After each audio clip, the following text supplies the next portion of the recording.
दोस्तों आज की इस वीडियो के अंदर हम एक्सप्लेन करने वाले हैं हाल ही में आई एक कमाल की वेब सीरीज गरम चिकित्सालय के सारे एपिसोड्स को। अगर आपको पंचायत जैसी वेब सीरीज पसंद है तो ये भी वेब सीरीज आपको जरूर पसंद आएगी, इसलिए जल्दी से वीडियो को लाइक करके चैनल को सब्सक्राइब कर दे। हम चलिए कहानी को शुरू करते हैं। कहानी स्टार्ट होती है भटकंडी गाँव से। वहाँ एक बूढ़े आदमी जिसका नाम सिपाही होता है, वो काफी बीमार होता है, इसलिए उसे ले जाया जाता है गाँव के एक मशहूर डॉक्टर चटक कुमार के पास। अब चटक कुमार कोई नॉर्मल डॉक्टर नहीं, वो एक देसी स्टाइल के डॉक्टर होते हैं जिसे लोग झोला शॉप भी बुलाते हैं। चटक कुमार के पास जाने से ही आदमी आधा ठीक हो जाता है। उनके एक खास ट्रीटमेंट होता है बूस्टर डोज, एक बड़ा सा इंजेक्शन। उसे देखकर ही पेशेंट की तबीयत सुधर जाती है। वैसे ही वो सिपाही को बूस्टर डोज देते हैं और सिपाही तुरंत ठीक हो जाता है, खुद चलने लगता है। अचानक से सिपाही गिर जाता है और स्क्रीन पर लिखा आता है भटकंडी के लाल सिपाही अब इस दुनिया में नहीं रहे। सिपाही का नाम सिपाही क्यों पड़ा? तो असली कहानी ये थी कि गांधी के साथ मिलकर इन्होंने अंग्रेजों के खिलाफ लड़ाई लड़ी थी, इसलिए उन्हें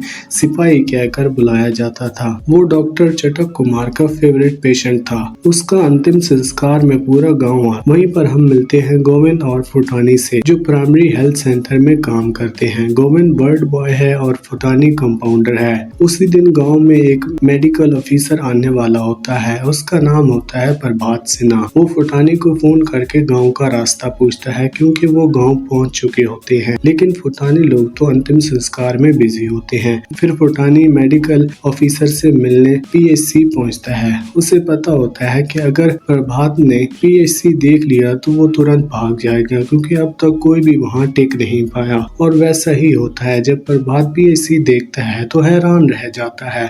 पूरा पीएचसी खेतों से घिरा हो कि एक आदमी राम अवतार ने पीएचसी के आसपास खेती कर ली है। वो कहता है कि जमीन उसकी है, लेकिन सामने वाली जमीन गवर्नमेंट की होती है जहां उसने इलीगल खेती कर रहा होता है। प्रभात डिसाइड करता है कि वो इस जमीन की फसल को काट कर वहाँ रास्ता बनाएगा। ये सुनकर राम अवतार गुस्सा हो जाता है और यहाँ से कहानी और भी इंटरेस्टिंग हो जाती है। उसके बाद प्रभात फुटानी से कहता है जाके सारा स्टाफ बुलाओ। फुटानी सबसे पहले गोविंद को फोन करता है, जो कि पीएचसी का वार्ड बॉय है। गोविंद तुरंत सभी स्टाफ मेंबर को कॉल करता है, सबको तुरंत गरम चिकित्सालय पहुंचने को कहता है। जब सब लोग वहां पहुंचते हैं तब प्रभात की मुलाकात गोविंद और चीनस भाई से होती है। चीनस भाई वहां के स्वीपर होते हैं, पर उनकी अपीयरेंस कुछ और होती है। इनके पास बुलेट बाइक होती है। प्रभात सोचता है ये आदमी स्वीपर कैसे हो सकता है। फिर चीनस बताता है कि आज उसके घर कोई फंक्शन है, इसलिए वो ड्यूटी पर नहीं आएगा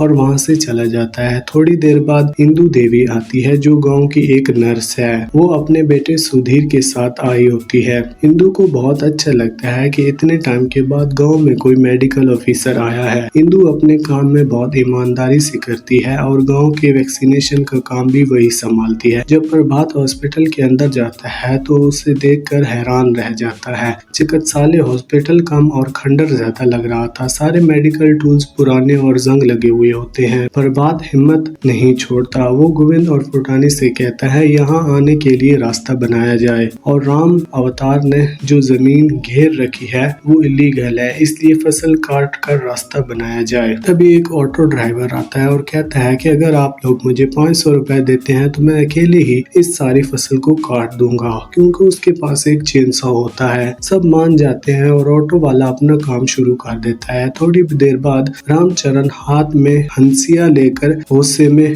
भागता हुआ आता है। ये देख के सब लोग डर जाते हैं और भाग जाते हैं। प्रभात को अब लगता है कि कुछ न कुछ तो करना पड़ेगा। तभी उसकी नजर एक बूढ़े आदमी के ऊपर पड़ती है, जो बहुत ज्यादा बीमार होता है। ना उसका इलाज गाँव में होता है और न ही शहर में हो पाता है, इसलिए वो वापस गाँव आ जाता है।